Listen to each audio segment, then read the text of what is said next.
Welcome to the Acres of Diamonds podcast with Bob Larsen, a nationally recognized expert in the analysis of complex life insurance structures. In the Acres of Diamonds podcast, Bob talks about the flip side of owning a life insurance policy that your client has outgrown or that has underperformed. We share insight and strategies to help advisors maximize the effectiveness and value of their clients' life insurance policies. Hello and welcome to the Acres of Diamonds podcast with Bob Larsen from the Settlement Masters. Today, Bob is going to be talking to us about where are the prospects for a settlement. Good morning, Bob. How are you? Good morning, Eric. I am grateful, and I'm here to share whatever I can give the audience. Fantastic. I bet there's going to be quite a few folks that are going to listen to this and really appreciate it because they would love to know where the prospects are. Of all the people I've worked with, that's all they want is prospect. So, Bob, in past podcasts, you've spoken about the issue that 70% of senior clients over 80 years old own a life insurance policy that will be cashed out or in lapse before they die. How do you go about finding them? Well, Eric, prospecting is probably the most exciting, arduous, tough job for any professional. And when they can find a process that they can get excited about, it changes the dynamics of everything. So before I tell you about there's about 5 different methodologies that can bring about prospects that we know are real and that will work. And I'm going to share those with you today. It's something that I have never, in my pre-corporate establishment in 2008, I have never had anyone talk to me about where you can find these people. Obviously, the crowd keeps getting bigger and bigger. Yep. So let me talk about the issue first so people can remember the prospect that we're talking about has a problem, and nobody is solving that problem, Eric. So could I take off on that and give just a brief picture of the problem? Absolutely. Go for it. The problem is in 2005, between 1995 and 2005, carriers were issuing life insurance contracts that are currently owned by people in the 80s and 90s. Most of them were estate planning. The larger ones were estate planning life insurance contracts owned and signed in irrevocable trust. Mm-hmm. There's about $143 billion of face amount, and this came from LISA, the authority. It's like the AALU of the life insurance industry. Okay. LISA, the Life Insurance Settlement Association, has reported that there's about $143 billion with a B of face amount lapsing or cashing in every year in this crowd over 60. Now, as you know, statistically, there are 10,000 people a day turning 65. Mm-hmm. Yep. So this crowd is exploding in size. 90%, after being polled, 90% of these people in this crowd said that they wish their advisor had told them about settlements because they'd like to have considered increasing the value of that policy before getting rid of it. 60-year-old seniors, as you know in our previous podcast, are not the typical candidate for a life settlement. But they're usually the beneficiary of a parent that's in their 80s or 90s. Yep. So they have an incentive to tell their parent about the problem. The problem is 8 carriers so far have increased the COI cost as much as 100%. Wow. For that crowd over 80, and their policies are lapsing, and they're cashing them in, and this is happening to parents and grandparents. And I have to tell you, based on our national experience, I'm going to give an educated guess that over 60% of all the people that are brought to us by professional advisors, the client had no idea that this was happening to their life insurance asset. No idea. Wow. So would you, Eric, want to know if you had a life insurance contract worth 5 to 10 times the cash value and it was dissipating and nobody told you about it until it was all gone? Yeah, I would love to know. And even more importantly, I'd love to know from my parents because, I mean, they're on a fixed income. And if there was something that could help them out, holy cow, that'd be fantastic. Yes, it is fantastic. And people in the 60s and even the 50s should really ask their parents. Many of them, Eric, are afraid to talk to their parents about estate planning because they're afraid it sounds like they're asking for their inheritance. Yep. And that's, unfortunately, if it's posed properly, they can bring this information to the parent or grandparent in a way where they're saying to them, there is a problem that I've heard about in the life insurance industry, and there is a solution to saving policies that are affected by this problem. And I'd like to have a firm look at the policies to make sure they're safe. And that's all they have to say. Yeah, that's so important. All right, so we have the problem outlined, and we have we've reiterated how important that conversation is. Now let's switch gears and tell us where professionals can find these over 80-year-olds that are being affected by this. Well, I'm going to get into this. There are approximately 5 areas. Okay. And I'll call this the secret 5 that people can look at and find opportunities to help seniors and to solve critical problems and make a fortune for the client and a significant income for themselves. I first want to state that method number 1 is parents and grandparents. Parents and grandparents of 60-year-olds, 50-year-olds that have not thought of this problem because they don't have the problem, but their parents and grandparents may have. And they're the beneficiaries of everything the parents and grandparents have done, and their intention of the parents and grandparents is to pass the money down. So number 1 is parents and grandparents. And so, Eric, the crowd is so big, and the biggest pile of client opportunities is in the hands of the estate planning attorneys around the country. It's an obvious thing, but I have to tell you 90% of the producers that we work with have not thought of talking to estate planning attorneys. Many of them, Eric, are acting as trustees for the irrevocable life insurance trusts that own life insurance, and they have a fiduciary responsibility to the client and to keep them aware of the status of the policy. The attorney needs someone good, someone that understands how to illustrate the options to the client that he's the fiduciary of. And so many of the insurance agents that sold the insurance are either retired, died, or have moved on and are not paying attention to this crowd. It blows me away that there is not enough qualified professionals that feel like they can help with this problem. Estate planning attorneys is number 2 on my list. Number 1 is grandparents and parents. Number 2 is estate planning attorneys. All right. Well, what's number 3? Okay, I'm going to give you a storyline on number 3 because it just happened. We got a referral from an investment manager, and he had no idea the client, the referral, he had no idea that his $5 million policy was in dire trouble.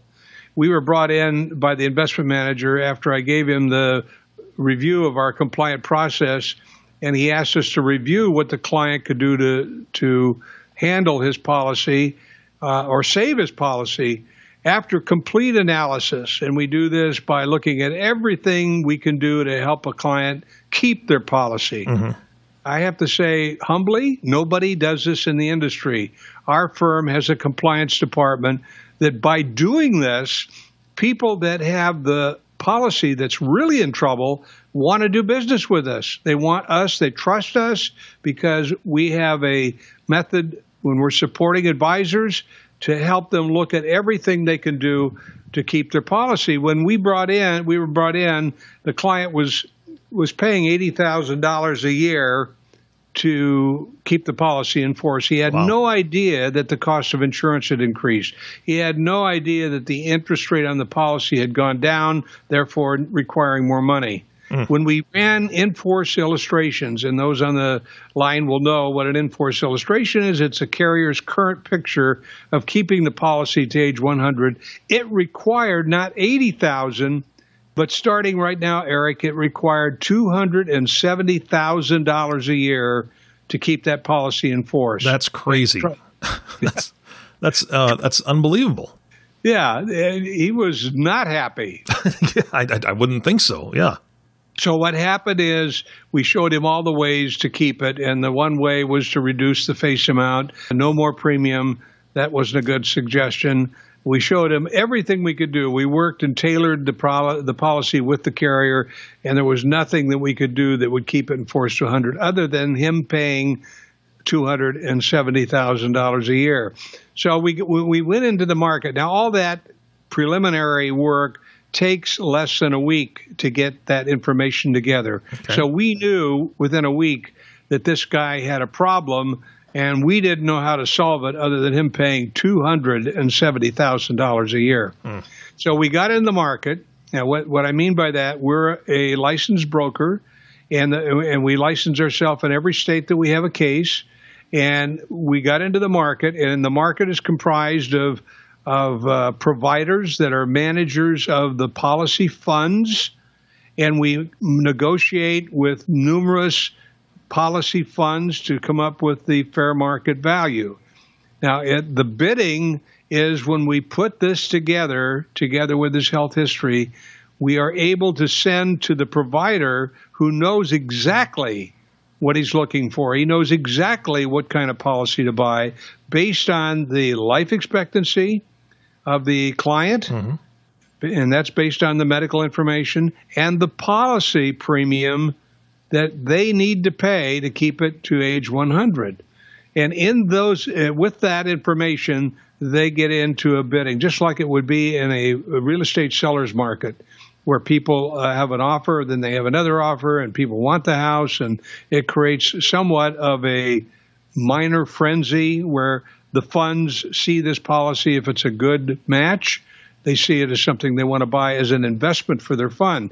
And we got in the market, and we were able to negotiate a policy that had a $62,000 cash value. That's what he would have if he cashed it in, $62,000. We got $2.1 million at our peak offer. $2.1 million. Wow. That's a little bit better than $65,000.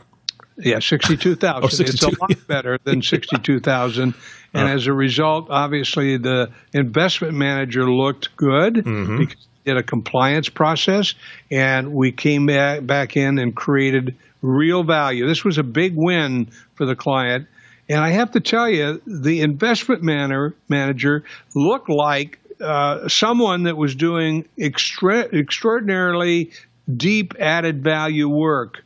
And he got great kudos from this guy. In fact, he has some friends that have policies that they've talked about on the golf course. And there's going to be more business coming in. Plus, the investment manager, AUM, is what they work for, assets under management. And guess what? The $2.1 million went into his pool of funds, and the investment manager got $2.1 million more to manage. A big win for everybody. Yeah, I mean, that's huge. And you brought up a great point. If this were to happen to you, for anybody listening, who wouldn't you tell that you changed $62,000 into $2.1 million? I mean, that would be a huge cause to celebrate, and talking about it on the golf course and at church and at your local restaurant, it's gonna happen when you have friends in that same boat. What a great way to spread that word. It's like buying a stock. I mean, when you buy a stock low and sell high, people talk about it. You ought to buy the stock. I mean, it's contagious when something like this happens. And just let me say this. Anybody that's had any experience in the settlement business have gone to a broker, and the broker just wants to sell it. And so whether or not you get the top offer or not, you never know. Some brokers will buy the contract and then resell it. We don't allow that to happen. We do everything to keep that from happening because we want the maximum number of dollars for the client. That's great. Together with our compliance process. All right. So where else can we find, or where can a professional find the 80-plus crowd? Well, okay. I said there was 5. This is number 4. professional advisors are typically trained to prospect. And, I don't know how true that is today, but when I grew up in the business, that was the number one thing they told us. ABC, always be prospecting, always ABP, always be prospecting, looking all the time, thinking all the time. Mm-hmm. Some advisors are earning as much as $80,000 a month learning our master series and settlements. Wow. It's what happens is they put that arrow in their quiver and they do policy diagnostics. We do them for them. So we're their back room.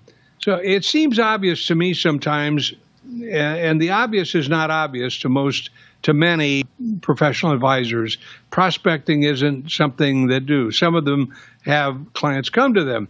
But we have a training program that takes an advisor into the intricacy of adding the settlement diagnostic to his work so that he can begin to add taking care of these people that are in an amazing large number, taking care of their problems, helping them be aware of the asset value of life insurance. So after some training, the advisors we work with become more consistently looking for clients in their client base. Mm-hmm. Because oftentimes, that's how I got started. I heard about it.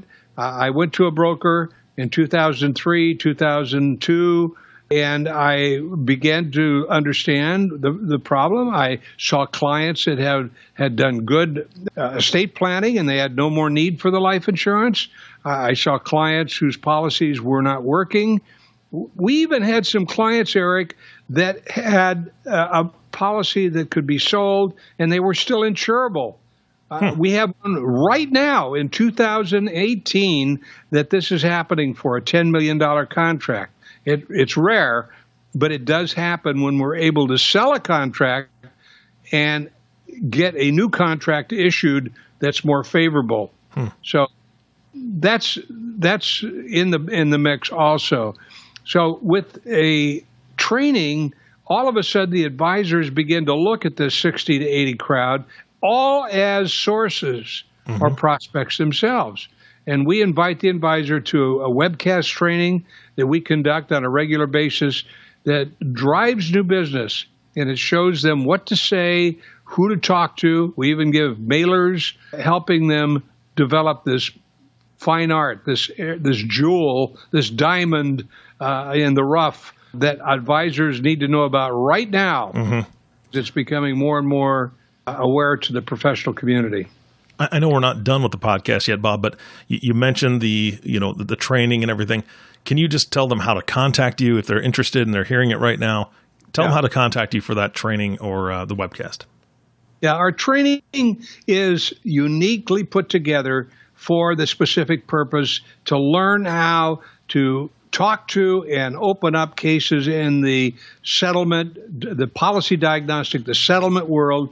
You'll do more business. You'll make more money. You'll create more goodwill. Contact us. We've got a very, very sophisticated advisor training program.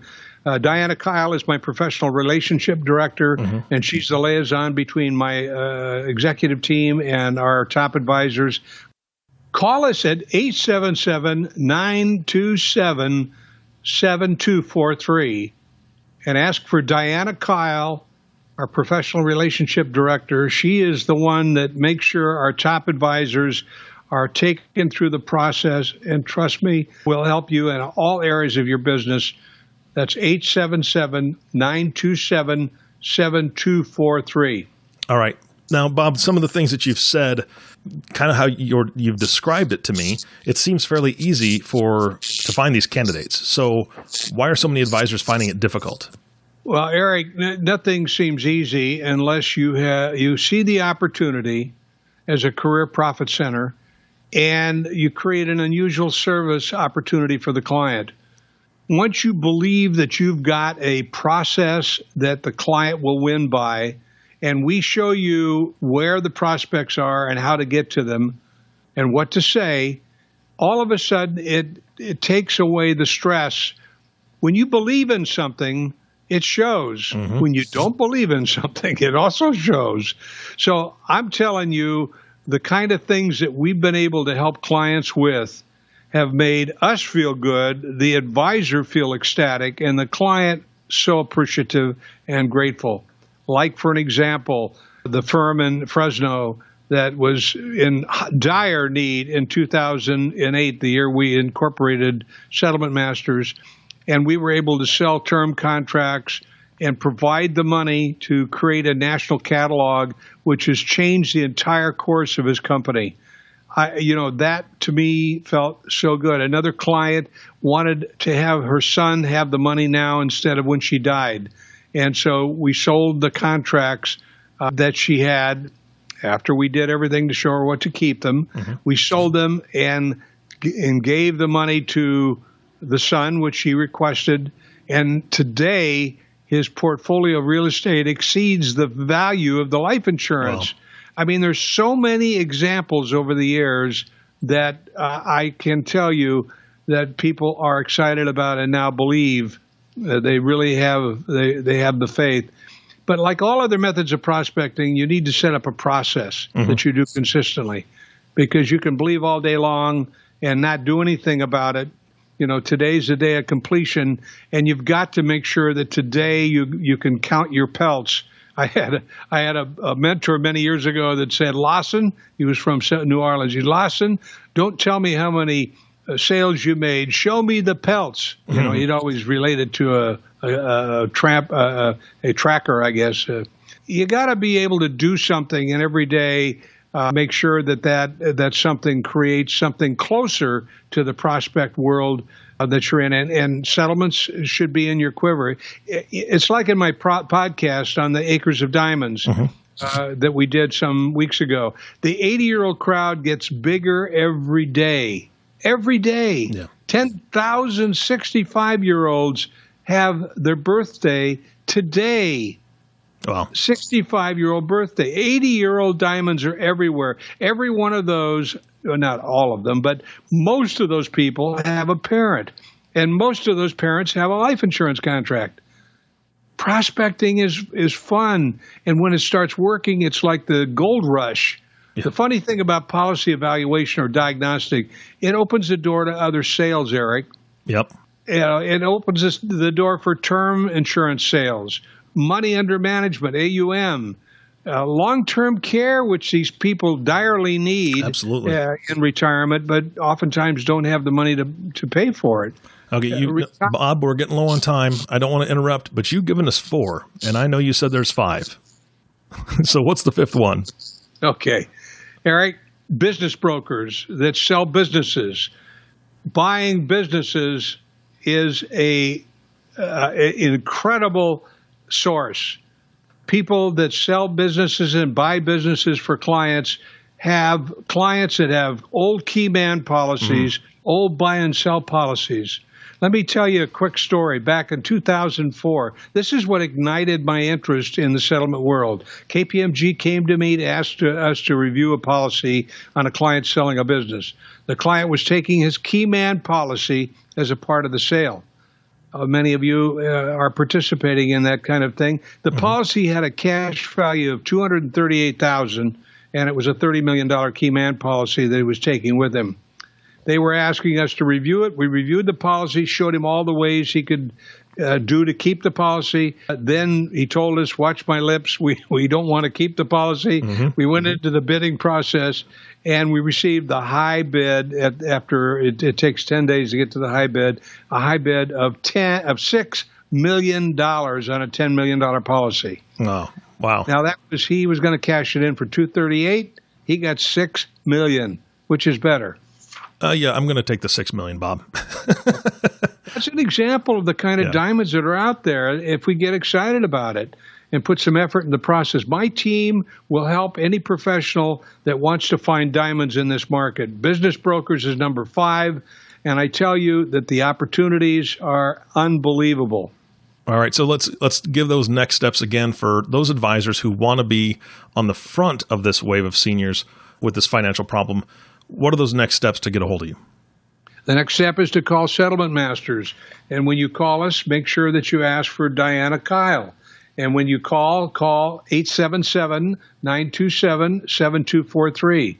She'll offer you a 30-minute, no pitch, fax-packed webcast on our master series for professional advisors, which is how you find them, what you say.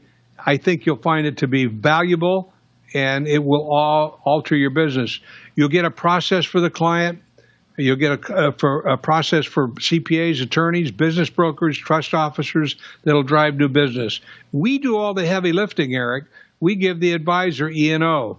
So The advisor has a backroom partner that is completely dedicated to helping them. We even give them a covenant not to compete so that they know we'll never steal their client. Don't hesitate if you want to add a fiduciary service that will exceed all your expectations in profitability. Call Diana Kyle, 877-927-7243.